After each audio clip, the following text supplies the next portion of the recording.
Hello students, welcome to study 24। तो आज हम लोग करने वाले हैं अपने कुछ इंपॉर्टेंट स्पॉटिंग एरर के क्वेश्चंस जो आपके बहुत ज़्यादा यूज़फुल रहेंगे। CHSL में, CGL में, MTS में, सभी में बहुत ज़्यादा आपके यूज़फुल रहने वाले हैं ये सारे ही क्वेश्चंस। और मैं लेकर आ गई हूँ आपके लिए 12 क्वेश्चंस, पूरे 12 क्वेश्चंस का आपका प्रैक्टिस सेट है। सब मैंने बोर्ड पर लिख दिए हैं। 12 क्वेश्चंस हैं और 12 कंसेप्ट हैं आपके, 12 रूल्स पे 12 क्वेश्चंस हैं। सारे के सारे आपके क्लियर हो जाएंगे और बहुत ज़्यादा इंपॉर्टेंट मतलब कंसेप्ट पे हैं जो बहुत ज्यादा आपके रिपीट होते रहते हैं क्वेश्चंस कि किसको रूल पे आ रहे हैं। वही क्वेश्चंस मैंने ले लिए हैं और प्रीवियस ईयर के हैं ये, ठीक है, प्रीवियस ईयर के हैं। वहां से प्रैक्टिस सेट से मैंने जो सबसे ज्यादा कंसेप्ट पूछा जाता है या रूल पूछा जाता है तो वहां पर से मैंने उठा लिए हैं और छोटा सा आपके लिए एक 12 क्वेश्चंस का प्रैक्टिस सेट बना दिया है स्पॉटिंग एरर के क्वेश्चंस का, ठीक है। तो पूरी वीडियो एंड तक जरूर देखिएगा, सारे क्वेश्चंस बहुत इंपॉर्टेंट हैं। तो फर्स्ट क्वेश्चन देख लेते हैं हम लोग अपना। फर्स्ट क्वेश्चन क्या कह रहा है कि if he wants further information send him to me, कि भाई if he wants further information, अगर वो आगे और इंफॉर्मेशन चाहता है, सूचना चाहता है, सेंड हिम टू मी, उसे मेरे पास भेज देना, ठीक है। ये क्वेश्चन है आपका। अब यहाँ पर देखिए कौन से पार्ट में एरर आ रही है, कमेंट करके आप लोग जरूर बताइएगा कि ए में है, बी में है, सी में है, डी में है या नो एरर है, मतलब डी नो एरर है। तो देखिए यहाँ पर क्या है, इफ ही वॉन्ट्स, अगर वह चाहता है, फार्दर इंफॉर्मेशन, आगे की और information, send him to me, उसे मेरे पास भेजना। तो देखिए क्या होता है, एक आपका ये होता है फार्दर, ठीक, फार्दर यहां पर मैं लिखती हूं, देखिए यहां पर लिखते हैं, समझिएगा। एक तो ये फार्दर है, एक होता है आपका फर्दर, ठीक है, फर्दर। और फर्दर का मतलब होता है जैसे कोई आपका एडिशन हो गया, कोई जैसे प्रतिलिपि नहीं होती कि भाई कोई आपकी बुक आ रही है, इसका और एडिशन आएगा, फर्दर एडिशन। या काउंटिंग में, नंबर में अगर आपके आगे की बात हो रही है, आगे नंबर में कि कोई चीज और आगे क्या है, नंबर में आगे की बात हो रही है तो आपकी क्या आएगी, फर्दर। और अगर ये दूरी के सेंस में, फार्दर का यूज हम लोग कहाँ करते हैं, जब कोई दूरी होती है, ठीक है, दूरी का सेंस आता है तब हम लोग फार्दर का यूज करते हैं।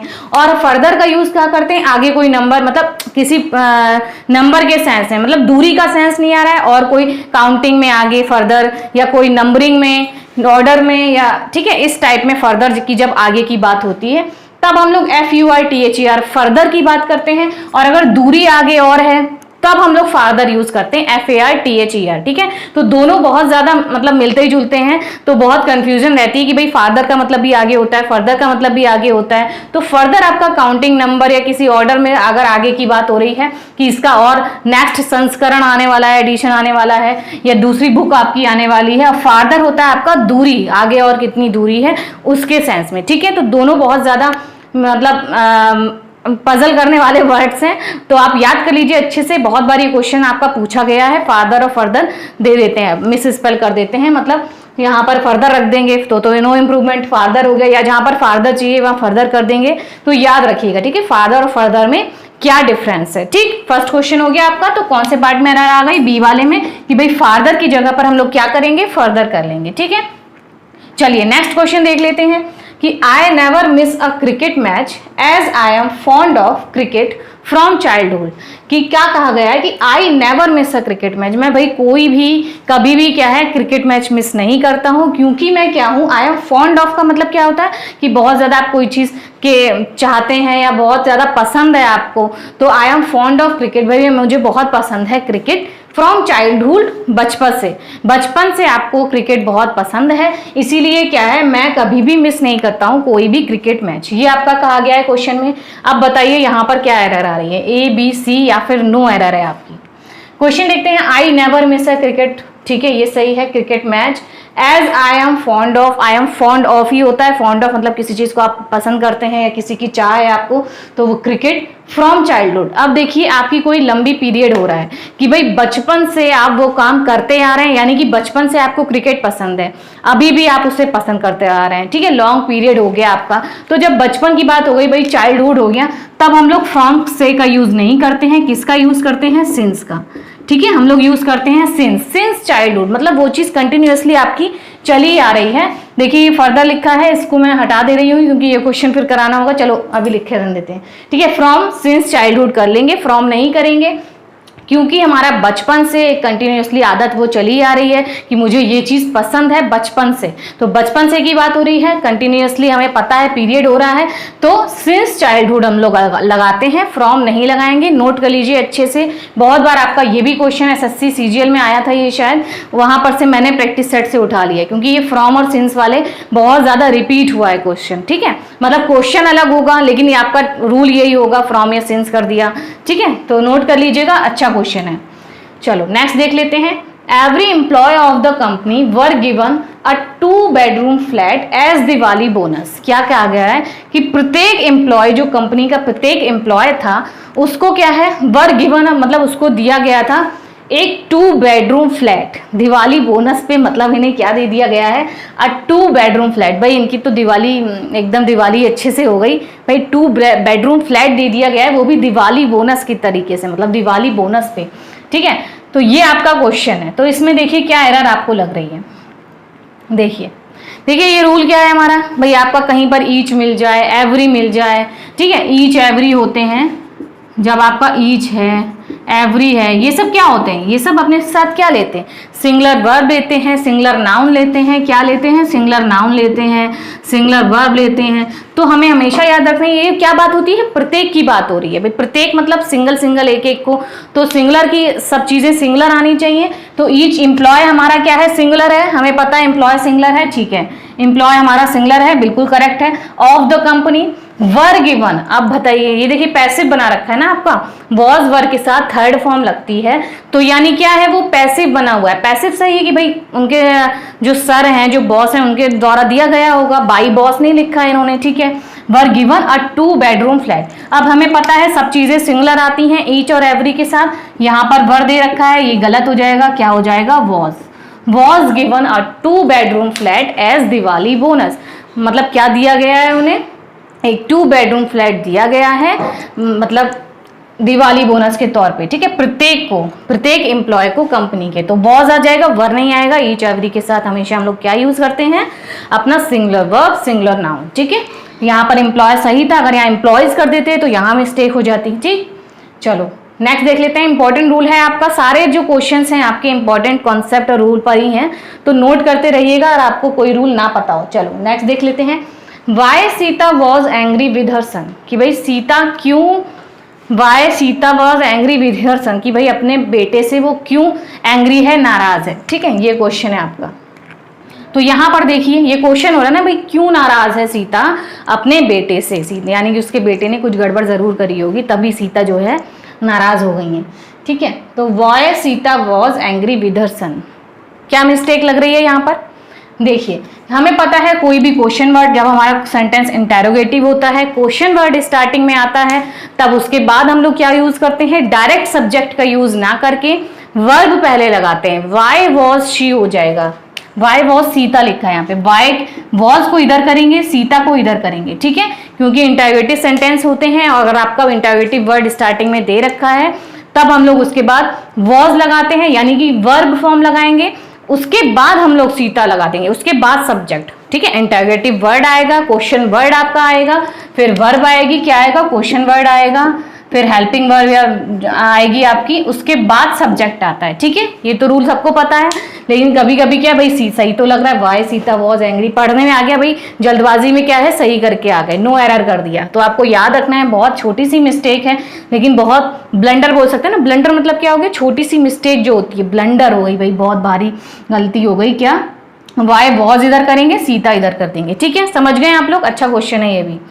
चलिए नेक्स्ट देख लेते हैं कि she did not reply when I asked her why was she weeping, कि भाई उसने रिप्लाई नहीं किया, व्हेन आई आस्क्ड, जब मैंने उससे पूछा, व्हाई वाज शी वीपिंग, कि भाई वह क्यों रो रही थी, ठीक है, क्यों रो रही थी, जब मैंने उससे पूछा तब उसने कोई भी रिप्लाई नहीं किया। ये आपका क्वेश्चन है, तो बताइए कहाँ पर आपकी एरर लग रही है यहाँ पर, ठीक है। देखो she did not reply, past में बात हो रही है कि भाई उसने कोई रिप्लाई नहीं किया। When I asked, जब मैंने उससे पूछा हर, why was she weeping। अब देखिए आपको लग रहा होगा कि यहाँ पर तो भाई, इसीलिए मैंने ये दोनों क्वेश्चन साथ में ले लिए हैं क्लियर करने के लिए, कि अगर स्टार्टिंग में आपका क्वेश्चन वर्ड है, ठीक है, स्टार्टिंग में क्वेश्चन वर्ड है, तब हम लोग उसके साथ वर्ब का यूज करेंगे, हेल्पिंग वर्ब का यूज करेंगे। लेकिन अगर आपका क्वेश्चन वर्ड बीच में आ रहा है किसी सेंटेंस के, तो वो क्वेश्चन सेंटेंस नहीं है, वो इंटरोगेटिव सेंटेंस आपका नहीं है कि भाई सेंटेंस आपका सिंपल है कि भाई उसने रिप्लाई नहीं किया जब मैंने उससे पूछा कि भाई क्यों रो रही थी, तो क्यों रो रही थी, ये सब आपके बीच में सेंटेंस आ रहा है सिंपल। जब कभी भी आपका क्वेश्चन वर्ड बीच में आए सेंटेंस के, तो हमें सिंपल सेंटेंस बनाना है। मतलब क्या, तब हम लोग वर्ब नहीं लगाएंगे पहले, तब हम लोग क्या ही करेंगे, शी वॉज। अब हम क्या कर देंगे, she was, Y she was weeping, क्योंकि हमें पता है कि यहाँ पर क्वेश्चन नहीं हो रहा है, यहाँ पर क्वेश्चन हो रहा था, यहाँ पर क्वेश्चन नहीं हो रहा। और जब भी कोई क्वेश्चन वर्ड आपका बीच में आता है, तब हम लोग उसके बाद डायरेक्ट सब्जेक्ट का यूज करते हैं, वॉज उसके बाद, शी वॉज वीपिंग। ठीक है, सिंपल बना देंगे, वाई शी वॉज वीपिंग। ठीक है, समझ गए आप लोग। जब भी बीच में आएगा तब सब्जेक्ट पहले, वर्ब बाद में, और अगर स्टार्टिंग में आएगा तब वर्ब पहले, सब्जेक्ट बाद में। ठीक, बस इतना सा याद रखना है, क्योंकि बीच में है तो हमारा क्वेश्चन नहीं हो रहा है इसमें, समझिए, और यहाँ पर स्टार्टिंग में है तो यहाँ पर हमारा क्वेश्चन हो रहा है। ठीक है, समझ गए होंगे आप लोग अच्छे से।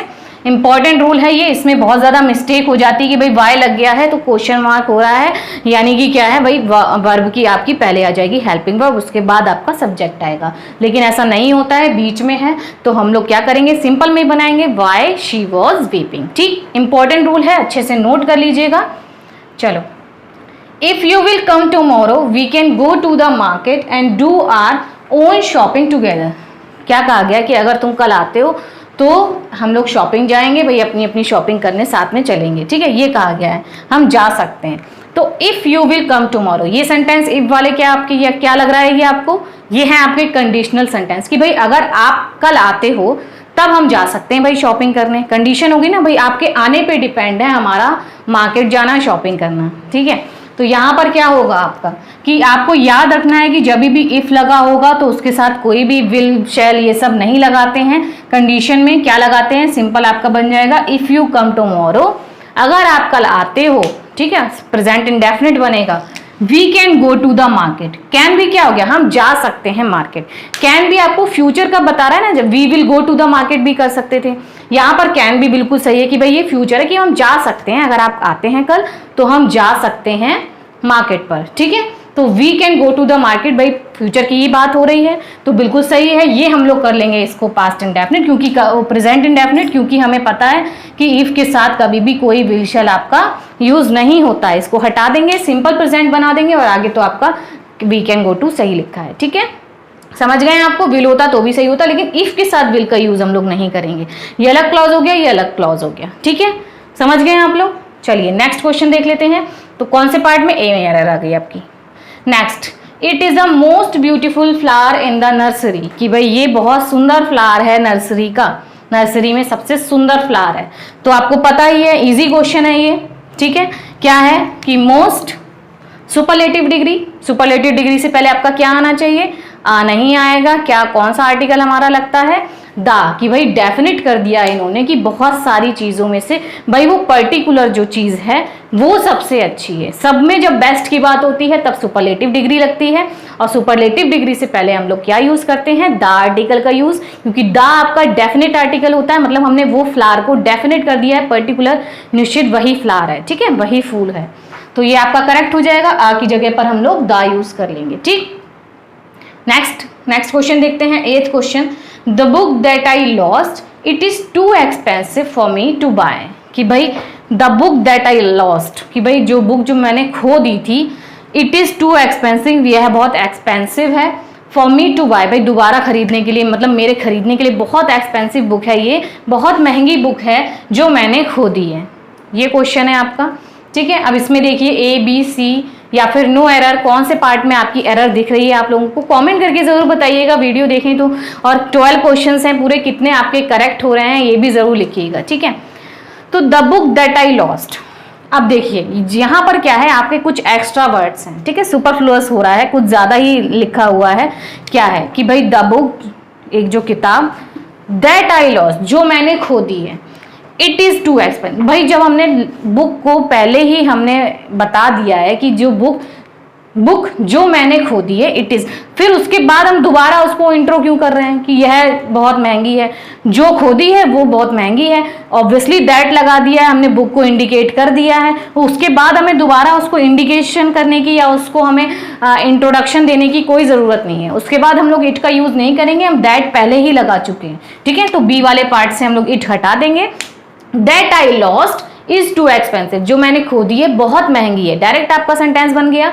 जो मैंने खो दी है यह बहुत महंगी है, लिखने की जरूरत नहीं है क्योंकि दैट हमने इंट्रोड्यूस कर दिया है, पहले ही हमने लगा दिया है। उसके बाद हम इट का यूज नहीं करेंगे, फिर से हम लोग अपना कोई प्रोनाउन का यूज नहीं करेंगे, ठीक है। समझ गए आप लोग कि भाई दैट लग गया है तो हम लोग इट दोबारा उसको हम इंट्रोड्यूस नहीं कराएंगे, ठीक है। वरना बेचारे बच्चे को जो भी है ये द बुक, जो बच्चे की बुक हो गई है उसको बहुत बुरा लगेगा, बार बार उस घर हम उसको क्या है रिपीट कर देंगे कि भाई जो बुक खो दी है यह बहुत एक्सपेंसिव है। तो आप ऐसे याद रखिए कि भाई दैट लग गया है, हमने पहले ही बुक को इंडिकेट कर दिया है, हमने लगा दिया उसके लिए, फिर उसके बाद हम इट का यूज नहीं करेंगे, ठीक है। समझ गए आप लोग। तो बी वाले पार्ट से इट को हम लोग रिमूव कर देंगे। चलो, इट इज डिफिकल्ट टू से which of the two boys in that house is the eldest, ठीक है। यहां पर देखिए क्या एरर आपको दिख रही है कि इट इज डिफिकल्ट टू से, ये कहना बहुत मुश्किल है। क्या मुश्किल है कि which of the two boys, कि भाई उन दोनों में से जो इन that house is the eldest, कि जो बच्चे हैं, दो लड़के हैं, उनमें से कौन, उस घर में जो दो लड़के हैं उनमें से कौन जो है एल्डेस्ट है, मतलब बड़ा है, ठीक है। ये क्वेश्चन है आपका, ठीक, ये क्वेश्चन है आपका। तो इट इज डिफिकल्ट टू से which of the two boys in that house is the eldest, कि उस घर में जो दो बच्चे हैं, दो लड़के हैं, उनमें से कौन बड़ा है, ये कहना बहुत मुश्किल है, ठीक है। ये दूसरों के घर में जो हैं, ये जो पर्सन है जो जानना चाहते हैं बहुत ज़्यादा, तो ये जो दूसरों के घर की सब जांच पड़ताल करना चाहते हैं, दूसरों के घरों पे नज़र रखना चाहते हैं, किसके घर में कितने बच्चे हैं, कौन बड़ा है कौन छोटा, होता है ना कुछ लोग बहुत ज़्यादा पंचायती करते हैं, वे इनके घर में कितने लोग हैं क्या है, तो ये उस काइंड ऑफ पर्सन है, ठीक है। तो two boys in that house is the eldest. आपको याद रखना है कि जब भी दो चीज़ों में कंपैरिजन होती है, ये क्वेश्चन मैं पहले भी बहुत बार करा चुकी हूँ, आते रहते हैं ये वाले क्वेश्चंस, ठीक है। जब भी टू में आपका कंपैरिजन होता है, ठीक है, टू में आपका कंपैरिजन चल रहा है, तब हम लोग किसका यूज करते हैं, कंपैरेटिव डिग्री, ठीक। कंपैरेटिव डिग्री का यूज करेंगे कब, जब हमारा दो चीजों में, दो लोगों में कंपैरिजन होता है, तब हम लोग कंपैरेटिव डिग्री का यूज करते हैं, सुपरलेटिव डिग्री का यूज नहीं करते हैं। तो एल्डेस्ट नहीं होगा, क्या हो जाएगा, Elder. Who is the Elder, उन दोनों में से कौन बड़ा है ये हमें बताना है, तो हम एल्डेस्ट का यूज नहीं करेंगे। देखिए एल्डर, आपको लग रहा होगा भाई दा लगा है, दा सुपरलेटिव के पहले तो दा आता है, लेकिन ऐसा नहीं है। जब दो में कंपैरिजन होता है तो हम लोग कंपैरेटिव डिग्री यूज करते हैं और तब हम उसके पहले दा का यूज कर सकते हैं। यहां पर हम लोग दा के एल्डर के साथ दा का यूज कर सकते हैं। वैसे आपको लग रहा होगा कि एल्डेस्ट है इसलिए दा आना चाहिए, बिल्कुल करेक्ट है, नो एरर होनी चाहिए, लेकिन ऐसा नहीं है। आपको टू बॉयज दे रखा है, इन दोनों में कंपैरिजन हो रहा है, भाई कौन छोटा है कौन बड़ा है, इसीलिए हम लोग कंपैरेटिव डिग्री का यूज करेंगे और उससे पहले हम लोग दा का यूज इस वाले उसमें लगा सकते हैं। इस कंडीशन में हम लोग दा का यूज द एल्डर कर सकते हैं, ठीक है। इंपॉर्टेंट बहुत ज्यादा कंसेप्ट है, आता है बहुत बार आपका, ये भी एसएससी के सारे ही क्वेश्चंस हैं। तो एसएससी, सीएचएसएल, एमटीएस और सीजीएल के लिए पूरा प्रैक्टिस सेट है आपका, तो बहुत ज़्यादा इंपॉर्टेंट है। ये आपका सीएचएसएल में आया हुआ क्वेश्चन है, मतलब सारे ही आए हुए क्वेश्चंस हैं। तो इस रूल पे बहुत बार आपको पूछा गया, कभी सीजीएल में भी मुझे ये क्वेश्चन मिला है, सीएचएसएल में भी मिला है और एमटीएस के भी प्रीवियस ईयर में मुझे ये क्वेश्चन मिला है कि एल्डेस्ट और मतलब कंपैरिजन दो में होती है और फिर आगे एल्डेस्ट लगा दिया है या एल्डर है तो वो तो नो एरर हो जाता है, ठीक है। इंपॉर्टेंट रूल है, नोट कर लीजिएगा अपनी नोटबुक में, ठीक है। नेक्स्ट देख लेते हैं, the mountain is covered by a thick layer of snow, ठीक है। द माउंटेन इज कवर्ड, अब आपको क्या लग रहा होगा भाई इज है, थर्ड फॉर्म लगी यानी ये पैसिव सेंटेंस है, ठीक है। इज आर एम के साथ या वॉज वर के साथ जब भी थर्ड फॉर्म आती है यानी वो क्या होता है, पैसिव सेंटेंस में ही लगती है, तो पैसिव सेंटेंस है। बाय अ थिक लेयर, कि भाई थिक लेयर किसकी जम गई है, स्नो की, जो बर्फ ने जो है कवर कर दिया है पूरा अपनी थिक लेयर से माउंटेन को, ठीक है। ये कहा गया है आपका माउंटेन कवर हो गया है बर्फ की पूरी थिक लेयर से, ठीक। ये क्वेश्चन है आपका। तो यहाँ पर देखिए क्या एरर लग रही है, द माउंटेन, माउंटेन सिंगुलर है, इज लग गया है, ठीक है, माउंटेन से पहले दा लग गया है, ये भी सही है। Covered by a thick layer, अब देखिए ऐसा जरूरी नहीं है कि पैसिव में हर बार हम लोग बाय का ही यूज करें, बाय का ही यूज करें, बाई का यूज नहीं करेंगे। क्या यूज करेंगे, जब किसी चीज से कोई चीज ढक गई है, यानी कि क्या हो गया है, विद हम लोग का यूज करेंगे, विद आर्टिकल का, कि विद अ थिक लेयर। जैसे कि एक एग्जांपल ले लेते हैं, जैसे कि आपका हो गया आई नो हिम, ठीक है, मैं उसे जानता हूं। अब इसका हम लोग पैसिव कैसे बनाएंगे कि आई नो हिम, तो ये तो नहीं बनाएंगे, क्या बनाएंगे हम लोग, जैसे नॉर्मल हम लोग अगर बनाते तो क्या बनाते, आई नो हिम को हम लोग कैसे बनाते, ही इज नोन बाय मी, ये बनता ना अगर बाय मी लगाते तो, ही इज नोन बाय मी। लेकिन हर जगह बाय का यूज नहीं करते, कुछ चीजें वर्ब वर्ड्स ऐसे होते हैं जिनके बाद हम लोग बाय का यूज नहीं करेंगे, उनके साथ हम लोग क्या है भाई, सेंस क्या आ रहा है, कोई कवर्ड हो गई है, कोई चीज किसी चीज से ढक गई है तो विद अ थिक लेयर हो जाएगा। और अगर नोन की बात हो तो नो के बाद आपका क्या आता है, नो के बाद नो टू होता है, तो known to, he is known to me, कि भाई वो मेरे द्वारा जाना जाता है या मैं उसे जानता हूं, I know him, he is known to me, known to me वही थर्ड फॉर्म आपकी आ जाएगी। तो नो के साथ हम लोग टू का यूज करेंगे, वहां पर बाई का यूज नहीं करेंगे पैसिव में, याद रखिए। नो के साथ टू और विद लगाएंगे जब कोई चीज किसी के साथ कवर हो रही है या उसके ऊपर पूरी ढक गई है, ठीक है, ढक लिया है, माउंटेन को कवर कर लिया है, तो बाई नहीं लगाएंगे। बाकी आपका सेंटेंस सही है। क्या मिस्टेक थी, बाई और विद। वैसे क्या इसमें ज्यादा मिस्टेक हो सकती है कि भाई बच्चों को लगेगा बिल्कुल सही है, पैसिव है, बाई भी लग गया है, बाई तो लगता ही है, बाई किसी चीज के लिए, तो बाई नहीं होगा। अगर यहाँ नो होता, नो से कोई सेंटेंस होता तो उसको भी हम अगर पैसिव में होता तो बाय नहीं लगाते, क्या लगाते, टू लगा देते, ठीक है, टू लगाते, नो के साथ टू, और बाय वैसे जनरल में आपका लगता है, ठीक है। इंपॉर्टेंट है बहुत ज्यादा, नोट कर लीजिए, क्वेश्चन स्क्रीनशॉट ले लीजिएगा सब क्वेश्चंस का, सारे ही बहुत ज्यादा इंपॉर्टेंट है आपके, ठीक है। नेक्स्ट देख लेते हैं। नेक्स्ट आपका क्या है, neither our families nor our friends knows that we are getting married, कि भाई ना तो मेरी फैमिली और ना ही मेरे, ना तो वाले होते हैं ना नाइदर नॉर, तो ना तो मेरी फैमिली और ना ही मेरे फ्रेंड्स जानते हैं कि वी आर गेटिंग मैरिड, कि भाई हम शादी कर रहे हैं, ठीक है, कि भाई दो लोग हैं, कपल हैं, क्या है वो चोरी छुपे शादी कर रहे हैं, ना उन्होंने फैमिली को बताया है ना उन्होंने फ्रेंड्स को बताया है, तो ना तो उनके फ्रेंड्स जानते हैं ना फैमिली जानती है कि वो शादी करने वाले हैं, ठीक है। तो अब यहाँ पर देखिए क्या एरर आ रही है, कौन से पार्ट में एरर होगी, कमेंट आप लोग जरूर करिएगा जब पूरी वीडियो देखें, पूरी वीडियो भी जरूर देखिएगा, ये नहीं एक दो क्वेश्चन देखिए वही हटा दी हैं, क्योंकि सारे क्वेश्चंस बहुत इंपॉर्टेंट हैं और इंपॉर्टेंट रूल्स पर हैं, आपके आ सकते हैं ये क्वेश्चंस, ठीक है। चलो आपके 12 नंबर पक्के हो जाएंगे, ठीक है, 12 नंबर आपके यहाँ पक्के हो गए हैं 12 रूल्स के साथ। तो नाइदर आवर फैमिलीज नॉर, जब भी आपका नाइदर नॉर होता है, ठीक है, नाइदर नॉर आपका अगर दे रखा है, याद रखिए बहुत इंपॉर्टेंट है, नाइदर नॉर दे रखा है तो आपकी जो वर्ब फॉलो होती है वो नियरेस्ट सब्जेक्ट के अकॉर्डिंग, वर्ब के नियरेस्ट आपका सब्जेक्ट कौन सा है, फ्रेंड्स, और फ्रेंड्स आपका कैसा है, प्लूरल, फ्रेंड्स आपका कैसा है, प्लूरल, ठीक है। तो प्लूरल वर्ब आपकी आनी चाहिए, नोज नहीं होगा, नो कर देंगे, फ्रेंड्स नो, फ्रेंड जानते हैं that we are getting married, ठीक है, नोज नहीं करेंगे। अगर यहाँ सिंगल फ्रेंड होता तब हम लोग नोज सही रखते हैं, यहाँ पर प्लूरल है, प्लूरल वर्ब के नियरेस्ट जो भी सब्जेक्ट होगा, सिंगुलर है तो सिंगुलर वर्ब, प्लूरल है तो प्लूरल वर्ब, ऐसे हम लोग यूज करेंगे नाइदर नॉर के साथ, ठीक है। समझ गए आप लोग, बस ये याद रखना है आपको, नाइदर नॉर कहीं पर भी दिखे। और वर्ब में सबसे पहले वर्ब देखिए, भाई वर्ब क्या है, उसके पास वाला सब्जेक्ट क्या है, उसके अकॉर्डिंग भाई टिक कर दिया, क्या वर्ब आ रही है, सिंगुलर है सिंगुलर, प्लूरल है प्लूरल, ठीक है। इंपॉर्टेंट क्वेश्चंस हैं ये भी।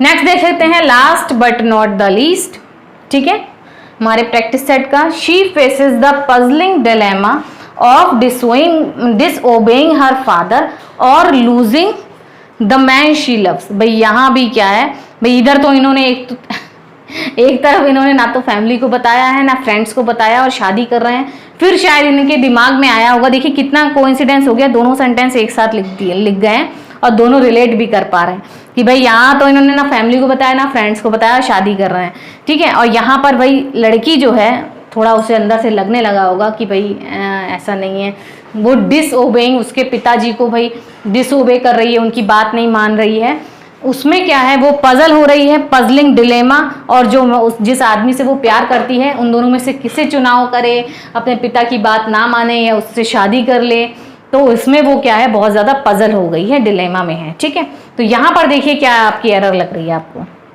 कि she faces the puzzling dilemma of disobeying her father or losing the man she loves. ठीक है, जिसे वह प्यार करती है उसको खोने का और अपने पिताजी की बात ना मानने का, उन्हें डिसोबे करने के बीच में उससे क्या हो रही है, बहुत ज़्यादा दुविधा हो रही है, दुविधा का सामना कर रही है, शी फेसेस। ठीक है, सामना करती है। प्रेजेंट में सेंटेंस आपका चल रहा है, सही है। अब देखिए यहाँ पर क्या होता है, कुछ सुपरफ्लुअस आपके यहाँ पर ये सेंटेंस आपका क्या है, सुपरफ्लुअस वाला। देखिए डिलेमा का भी मतलब क्या होता है, इसका मतलब भी क्या होता है कि आपको कोई दुविधा हो रही है। ठीक है, दुविधा है कि पजलिंग हो रहा है, माइंड में कुछ समझ में नहीं आ रहा है, पजल हो रहे हैं कि भाई ये काम करें या वो काम करें। ठीक है, कॉन्ड्री में है, कॉन्ड्री मतलब भी क्या होता है कि डिलेमा में है, दुविधा में है। और पजलिंग भी आपका दे रखा है, भाई पजलिंग भी दे दिया और डिलेमा भी दे दिया। पजलिंग का भी मतलब भाई पजल होना, डिलेमा का भी मतलब होता है दुविधा में होना, तो हम लोग पजलिंग को हटा देंगे।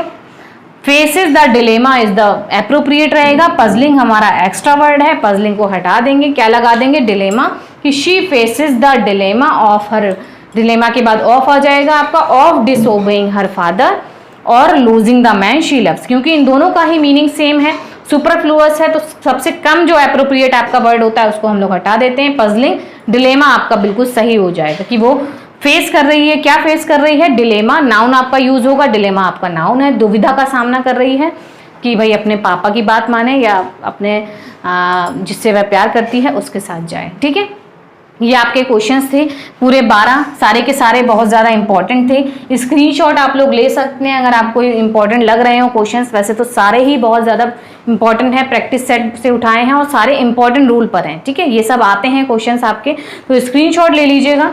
ठीक, तो मिलते हैं आपको फिर शाम को लाइव में 7 बजे। लाइव में आपके क्या होंगे, इंपॉर्टेंट सीजीएल, सीएचएसएल और एमटीएस के वो कैब चलेगी आपकी, सिनोनिम एंटोनिम होंगे शाम को। रोज मैं आती हूँ लाइव शाम को 7 बजे। तो वीडियो अच्छी लगी हो, ठीक है, ज़रूर लाइक करके जाइएगा और चैनल पर नए आए हो सब्सक्राइब ज़रूर करिएगा। और मेरी प्रीवियस वीडियो चैनल पर प्लेलिस्ट बनी है, वहाँ पर जाके देखिए, एमटीएस वाले में और सौम्या मैम वाली इंग्लिश वाली 2 प्लेलिस्ट बनी है, वहाँ पर जाइए, वहाँ पर जाके आप और वीडियोस भी देख सकते हैं। बहुत सारी मैंने वीडियोस करा रखी हैं, तो ज़रूर देखिएगा वीडियोस। और चैनल वीडियो अच्छी लगी हो तो लाइक ज़रूर करके जाइएगा। ठीक है, शाम को लाइव आना मत भूलिएगा, इंपॉर्टेंट वोकैब आपकी चलेगी, इंपॉर्टेंट साइनो एंटो चलेंगे, सारे प्रीवियस ईयर में आए हुए एसएससी ने जितने भी पूछ रखे हैं। ठीक है, शाम को मिलते हैं फिर 7 बजे, ज़रूर आइएगा और तब तक देखते रहिए वीडियोज़। Thank you.